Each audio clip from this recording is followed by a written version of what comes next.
Olá a todos, a graça e a paz do Senhor Jesus Cristo. Retomando o nosso estudo na Epístola de Tiago, eu quero estudar com vocês nessa nossa exposição bíblica a Epístola de Tiago, capítulo 1, do verso 12 ao verso 15. Tiago 1, de 12 a 15, diz assim: Bem-aventurado o homem que suporta com perseverança a provação, porque depois de ter sido aprovado, receberá a coroa da vida, a qual o Senhor prometeu aos que o amam. Ninguém ao ser tentado diga: sou tentado por Deus, porque Deus não pode ser tentado pelo mal, e Ele mesmo a ninguém tenta. Ao contrário, cada um é tentado pela sua própria cobiça, quando esta o atrai e seduz. Então a cobiça, depois de haver concebido, dá à luz o pecado, e o pecado, uma vez consumado, gera a morte. Oremos. Senhor, fala conosco agora, Pai. Dê a Tua instrução, o Teu entendimento, a todos aqueles que estiverem me ouvindo agora, Pai. Ó Pai Santo, que o Teu Espírito Santo faça a Tua obra de compreensão e transformação nos corações daqueles que estiverem me ouvindo agora. É o que eu te peço no nome de Jesus. Amém. Queridos irmãos e amigos, todos nós passamos por tribulações, especialmente por provações. O cristão é aquele que muitas vezes sofre por causa da sua fé. Às vezes ele pode ser perseguido, ele pode ser questionado, ele pode até mesmo sofrer danos, tanto materiais como físicos. É mais raro isso acontecer no nosso país, mas em muitos outros lugares isso é algo real e corriqueiro. No passado, especialmente nos tempos do Novo Testamento, isso também era muito comum. E na verdade, nós não devemos estranhar se em breve, no futuro, uma perseguição religiosa começar também aqui no nosso país. É exatamente isso que estavam passando os irmãos, os cristãos, a quem Tiago escreveu essa carta. Tiago, irmão de Jesus Cristo, ele era pastor na igreja de Jerusalém. Na verdade, ele era o principal líder daquela igreja. E Tiago escreve esta carta para cristãos judeus que, por causa da perseguição, tiveram que fugir de Jerusalém e foram para outros lugares, para outras nações, e ali eles se estabeleceram. Mas mesmo estando em outros lugares, eles não se livraram da perseguição religiosa, da perseguição da sua fé. Nós já vimos em estudos anteriores Tiago dizendo que aqueles irmãos deveriam ter grande alegria o passarem por provações, diz aqui Tiago 1, versículo 2. Também Tiago fala que as provações elas devem ser enfrentadas com perseverança, versículo 4. No versículo 5 em diante, Tiago ensina que diante das provações nós devemos pedir sabedoria para passarmos as provações com elas, né? E Tiago também fala a respeito de como devemos nos comportar, sendo ricos ou sendo pobres, tendo as provações. E nós entendemos por esse texto que lemos agora há pouco, Tiago 1, 12 a 15, que a provação ela tem um resultado positivo. Olha lá o versículo 12. bem-aventurado o homem que suporta com perseverança a provação. Então o Tiago ele começa o texto aqui de versículo 12, dizendo que o homem que suporta a provação com perseverança, ele é bem-aventurado. É interessante que essa expressão, bem-aventurado o homem, é uma expressão muito comum no Antigo Testamento. Lembrem-se que Tiago escreveu essa carta para cristãos que conheciam muito bem o Antigo Testamento. Eram cristãos judeus. Você vai se lembrar, por exemplo, do Salmo 1, né? Bem-aventurado o homem que não anda segundo o conselho dos ímpios, o seu prazer ele está na lei do Senhor. E o que é bem-aventurança? Bem-aventurança, a definição mais comum é o feliz, alguém que é feliz, mas não é uma felicidade mundana, não é uma felicidade que qualquer pessoa pode ter, mas é uma pessoa que tem sobre ela a graça de Deus, o favor de Deus, o sorriso de Deus, como a gente tem falado isso, né? Então uma pessoa que passa por provações, e entenda, Tiago aqui não está falando de sofrimentos quaisquer, mas um sofrimento específico, um sofrimento por causa da sua fé. Talvez você fale o seguinte: mas eu não sofro por causa da minha fé. Eu já falei em outras ocasiões que todos aqueles cristãos que resolvem em seus corações a terem uma vida centrada na palavra de Deus, sofrerão em maior ou menor grau algum tipo de perseguição. Se, por exemplo, você no seu trabalho for um cristão verdadeiro e jamais mentir, você vai sofrer algum tipo de perseguição, porque não são poucas as vezes que, em certas situações, o cristão ele é incentivado a mentir. O cristão, quando ele resolve ter uma vida de acordo com a palavra de Deus, e ele pratica os mandamentos de Deus à risca, ele vai sofrer perseguições. Por quê? Porque, conforme a gente já aprendeu lá no Evangelho de João, né, algum tempo atrás, né, que o mundo nos odeia. Nós vimos isso no domingo agora, né, lá em João 17, Jesus na sua oração sacerdotal. O mundo odeia o crente, o mundo odeia o cristão. E por causa disso o mundo vai perseguir o cristão. O maligno vai perseguir o cristão.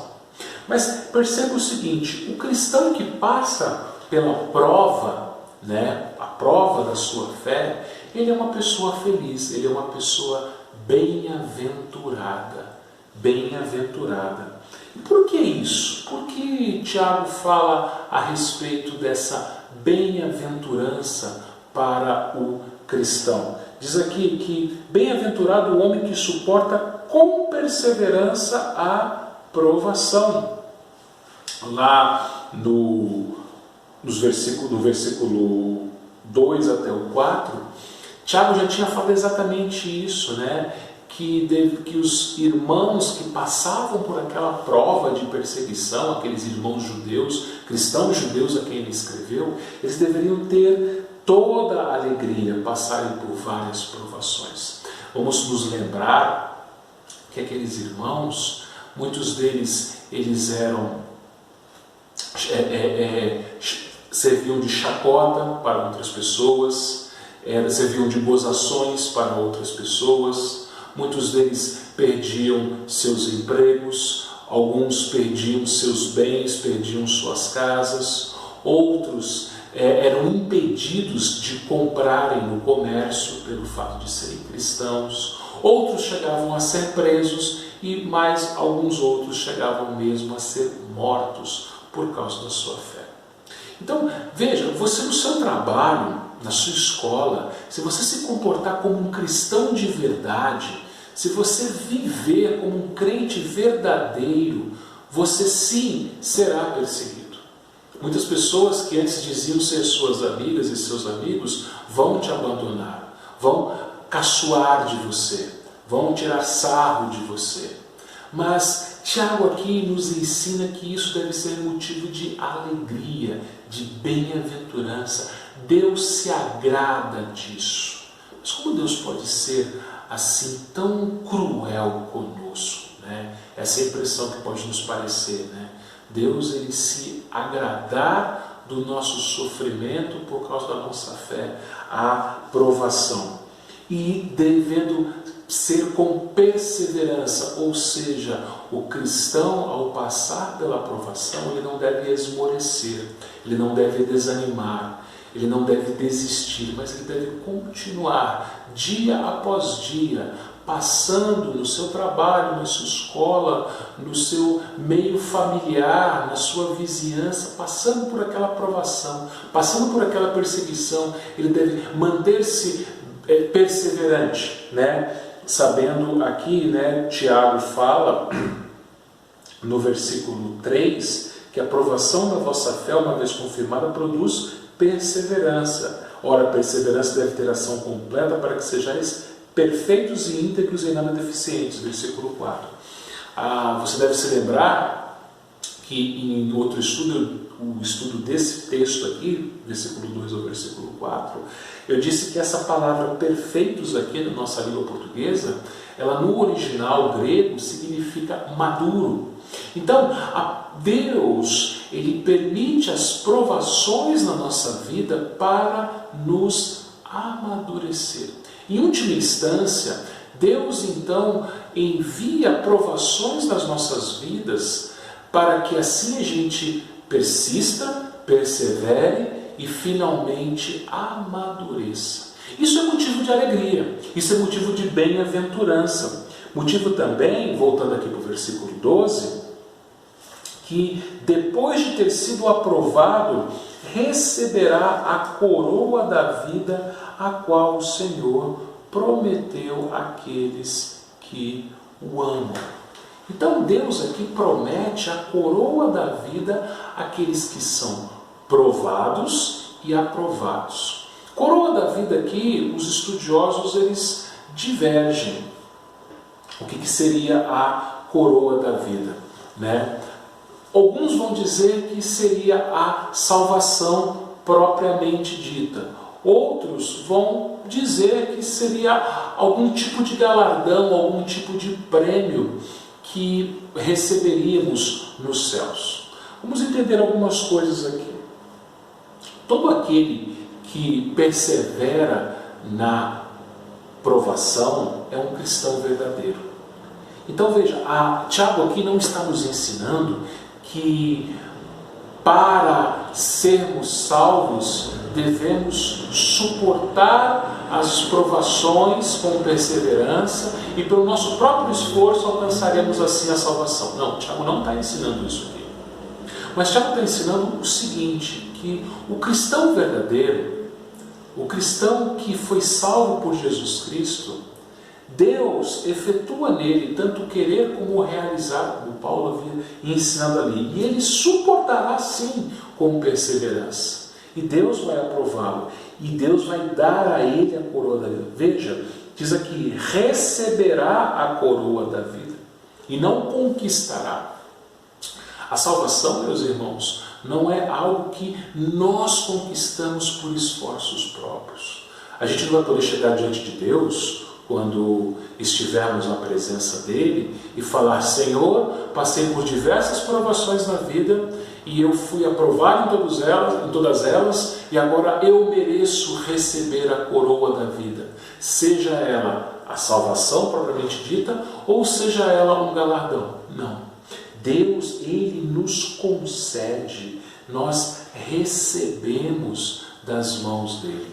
Aí em Apocalipse 2:10, é isso que Jesus diz, né? Ser fiel até a morte e dar-te-ei a coroa da vida. Ou seja, é Deus quem nos dá a coroa. Não somos nós quem conquistamos, não é pelos nossos próprios esforços. Então, toda vez que você passar por provações, toda vez que você passar por provas por causa da sua fé, saiba que Deus está fazendo isso para te aprovar e para finalmente te dar a sua salvação. Não que você vai merecer a sua salvação por causa da sua perseverança, mas a sua perseverança diante da prova é uma evidência, é uma marca, é uma comprovação de que você é um cristão. Por isso que às vezes nós vemos, aliás, às vezes não, muitas vezes nós vemos que o crente sofre mais que o ímpio. Por quê? Porque Deus abandona o ímpio. Deus deixa o ímpio fazer o que ele bem entende. Como diz Paulo aos Romanos, capítulo 1, dizendo que Deus os entregou às suas paixões. Então, muitas vezes o ímpio prospera porque Deus entrega a eles para fazer aquilo que eles querem. E, conforme já disse outro pastor, o reverendo Augusto Nicodemos, a pior coisa que Deus pode fazer a um homem é dizer a ele: seja feita a tua vontade. Então Deus entrega os ímpios à própria vontade dele, e assim muitos deles prosperam. O crente, pelo contrário, o crente fica ali sofrendo, padecendo, passando por diversas provações. Mas nós passamos por provações porque somos filhos. Somos disciplinados, provados pelo fogo, porque somos filhos. E Deus ele faz isso para nos amadurecer. Deus ele faz isso para nos aprovar. Deus ele faz isso para nos mostrar que pertencemos a Ele. E Ele nos guardará até o fim, e no fim nos dará a coroa da vida. A salvação em Cristo Jesus Cristo, os galardões, que não é por mérito próprio, mas por graça. Mas entenda, quando passamos por provações, somos tentados a pecar. Sim, quando sofremos, somos tentados a falarmos besteira, somos tentados a fazermos besteira. Na hora do sofrimento, na hora da fome, por exemplo, um pai pode ser tentado a roubar. Um crente que sofre perseguições no seu trabalho ou na sua escola, ele pode ser tentado a negar a sua fé para que assim ele seja aceito. Ou, como diz Tiago aqui, ele pode ser tentado dizendo que a culpa é de Deus. Está vendo? Se eu não fosse cristão, se eu não fosse fiel ao Senhor, eu não estaria sofrendo. Não vale a pena ser fiel ao Senhor, porque olha, os infiéis eles são felizes, os infiéis eles têm uma vida mansa, tranquila, e eu que tenho me mantido fiel, eu tenho aqui sofrido. Tiago então combate isso aqui no versículo 13, ele diz: ninguém ao ser tentado diga, sou tentado por Deus, porque Deus não pode ser tentado pelo mal, e Ele mesmo a ninguém tenta. Só para você saber, na língua original grega, a palavra aqui no novo versículo 12 para provação e no versículo 13 para tentação é a mesma palavra, o que muda é o contexto. Mas veja, na tentação não é Deus quem está envolvido, é o nosso próprio coração. Na provação, Deus está envolvido, é Deus quem envia a provação, é Deus quem permite a provação para a nossa aprovação e para a nossa premiação, digamos assim, para Deus nos dar a coroa da vida. Mas durante as nossas provações, se formos tentados, nós não podemos colocar a culpa em Deus. Você vai se lembrar, por exemplo, da vez em que Adão e Eva foram provados por Deus. A serpente estava ali no jardim do Éden e afirmou a Eva que se ela comesse daquele fruto ela não morreria, mas ela se tornaria como Deus. E a Bíblia diz lá em Gênesis 3 que a mulher olhou para a fruta e viu que ela era agradável aos olhos. O fruto era agradável aos olhos. Tomou e comeu. Então Eva cobiçou aquele fruto, olhou e cobiçou aquele fruto, cobiçou a promessa da serpente em ser igual a Deus, em conhecer o bem e o mal, porque até então o homem e a mulher não conheciam o mal, conheciam apenas o bem. E então tomou e comeu. É isso que Tiago diz aqui, que quando nós somos tentados, nós não podemos dizer, sou tentado por Deus. Por que ele fala isso? Porque quando Deus, depois que o homem pecou, Deus chamou o homem para conversar, e Deus perguntou, você comeu do fruto que eu falei para você não comer? O homem falou, a mulher que tu me deste, me deu e eu comi. Ou seja, o que o homem fez? O homem colocou a culpa na mulher e, em última instância, colocou a culpa no próprio Deus. A mulher que tu me deste. A culpa é tua, Deus. Tu me deu essa mulher, eu não pedi essa mulher, estava sossegado, tranquilo, vivendo a minha vida lá, colocando nome nos animais, e a mulher que tu me deste foi a culpada de eu sucumbir à tentação.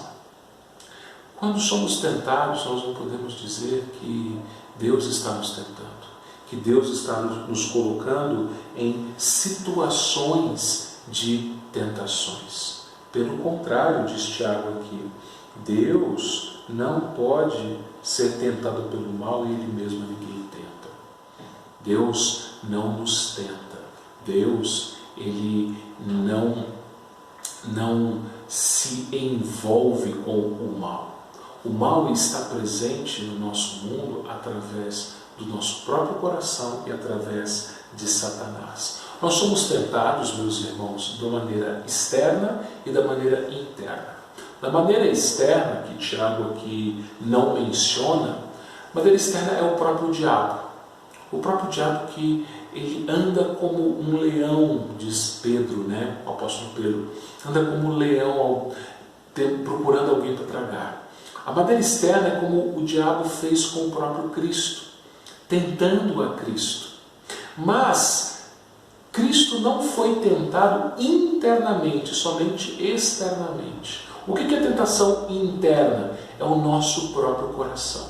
É o que Tiago fala aqui no versículo 14. Ao contrário, cada um é tentado pela sua própria cobiça, quando esta o atrai e o seduz.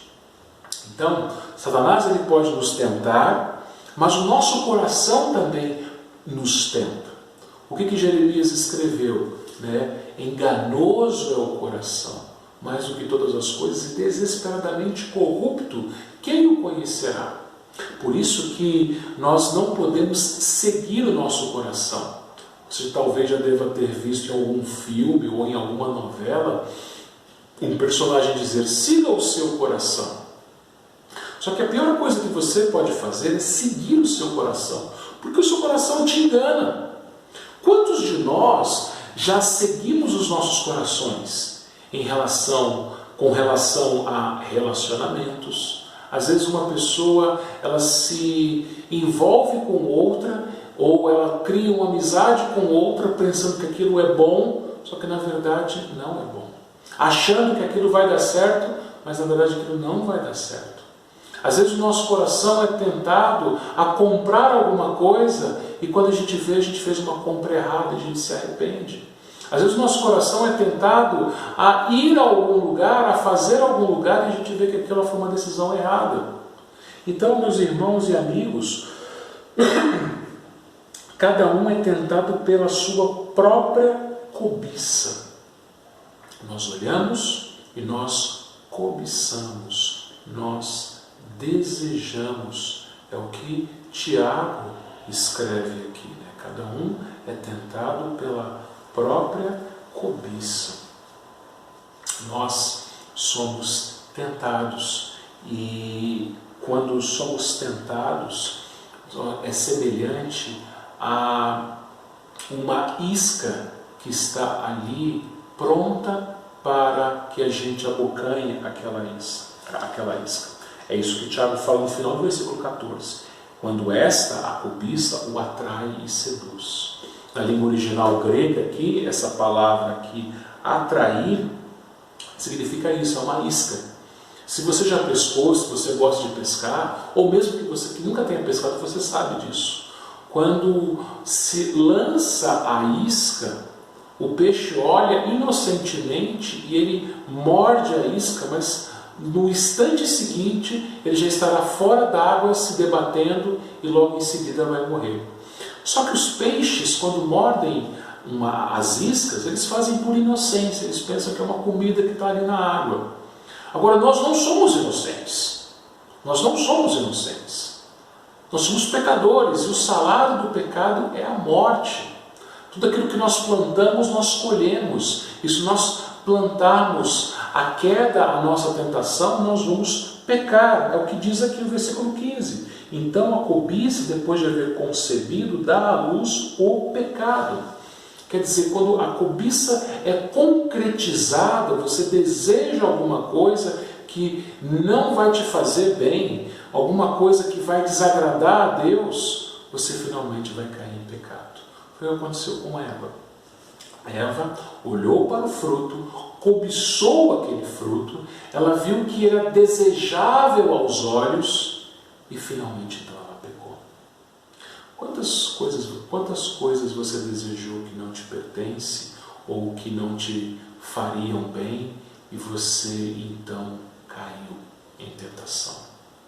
Quantas vezes Satanás usou pessoas para te tentar a fazer alguma coisa que você não deveria fazer ou falar alguma coisa que você não deveria falar e você caiu em tentação? Acontece que quando nós caímos em tentação, nós pecamos, e diz que o pecado, uma vez consumado, gera a morte. O ímpio, quando peca, ele está condenado à morte. O salário do pecado é a morte. O cristão, ele não vai morrer eternamente. Mas você sabe, como cristão, que depois que você cai em tentação e você peca, nós sentimos uma tristeza profunda. Você vai se lembrar do apóstolo Pedro, que foi tentado por 3 vezes a negar a Jesus, e foi o que ele fez. Mas depois que o galo cantou, nós lemos nos evangelhos que Jesus fitou os olhos em Pedro. E Pedro então, olhando para os olhos de Jesus, que ao longe viu Pedro e sabia que Pedro havia o negado, a Bíblia diz que Pedro saiu dali e chorou amargamente. Às vezes, meus irmãos, nós sofremos amargamente por causa do nosso pecado. Veja uma coisa, preste bem atenção. Deus perdoa todos os nossos pecados, mas a consequência do nosso pecado nós temos que sofrer. Perceba uma coisa, é diferente a penalidade do pecado da consequência. A penalidade do pecado é o inferno, é a morte eterna. Isso nós não vamos passar, porque Jesus já passou por isso na cruz. Jesus já passou pela condenação na cruz. Você não vai para o inferno mais, porque Jesus já perdoou os seus pecados naquela cruz. Mas as consequências do seu pecado você vai sofrer nessa vida. Um exemplo é o próprio criminoso, malfeitor, que estava em uma das cruzes ao lado de Jesus e que se arrependeu. Então o que Jesus falou para ele? Hoje estarás comigo no paraíso. Aquele homem foi perdoado. Todos os seus pecados foram pagos por Jesus naquela cruz. Ele foi perdoado, ele foi para o céu. Jesus garantiu para ele que ele foi para o céu. Hoje estarás comigo no paraíso. Mas ele teve que pagar pelo crime ou pelos crimes que ele cometeu. Ele foi crucificado, ele morreu por causa disso. Aquele homem teve que pagar pelas maldades que ele fez, pelos crimes que ele fez. Às vezes nós sofremos com doenças, com privações, com vários outros tipos de sofrimentos por causa do nosso pecado. Um fumante, por exemplo, ele pode sofrer uma doença grave no pulmão ou até um câncer por causa do seu pecado. Uma pessoa que se casou com alguém que não deveria pode sofrer por causa do seu pecado. Uma jovem que desobedeceu os seus pais e não deu ouvido aos seus pais pode sofrer por causa do seu pecado. A lista é longa, mas entenda, saiba que, apesar disso tudo, Deus é misericordioso. O que nós devemos fazer então diante das tentações? Primeiro, ore a Deus. Jesus, ao nos ensinar, ao ensinar seus discípulos a orarem, ele disse: não nos deixeis cair em tentação. Jesus nos ensinou a nós orarmos ao Pai pedindo para que Ele não deixe que nós caímos em tentação. Então ore a Deus. A Bíblia nos diz que não nos sobrevém tentação que nós não possamos suportar. Então Deus não vai permitir que sejamos tentados além das nossas forças.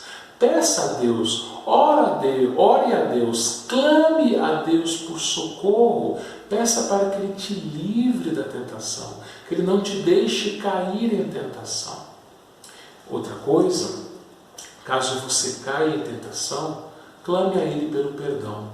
Peça para que Deus tenha misericórdia de você e em Cristo Jesus, pelos méritos de Jesus naquela cruz, Ele perdoe o seu pecado.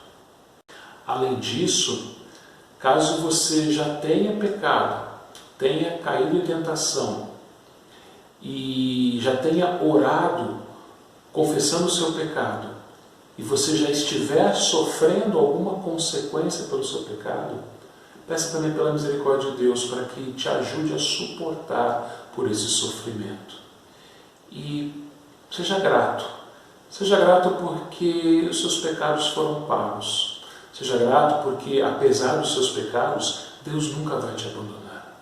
Ele é um Pai bondoso que, quando o filho se arrepende e se volta para o Pai o recebe de braços abertos. O Pai o limpa, o Pai o restaura.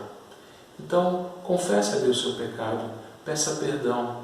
Não caia em tentação. Talvez você hoje esteja sendo tentado a fazer alguma coisa que não deve, a viver uma coisa que você não deve viver.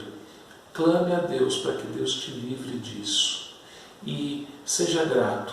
Seja grato pelas provações que você porventura venha a passar, sabendo que Deus faz isso porque você pertence a Ele, para que você seja aprovado e finalmente seja recebido nos céus pelo Senhor. Oremos. Obrigado, Pai. Obrigado pela Tua palavra, Senhor Deus. Pedimos que o Senhor nos ajude a suportar as provações. Pedimos que o Senhor nos livre das tentações. Não nos deixe cair em tentações, ó Pai. Nos livre de nós mesmos, Pai. Nos livre do nosso coração enganoso, desesperadamente corrupto, Senhor Deus. E, Pai, perdoa todos os nossos pecados, Pai. Restaura-nos, Pai. Limpa-nos, ó Deus. E se tivermos que passar por consequências dos nossos pecados, ó Deus, que o Senhor nos ajude, Senhor, que o Senhor não nos abandone. Cuida daqueles que estiverem me ouvindo, Senhor, dando da Tua graça sobre cada um deles. É o que eu te peço em nome de Jesus. Amém. Muito obrigado. Deus abençoe a sua vida.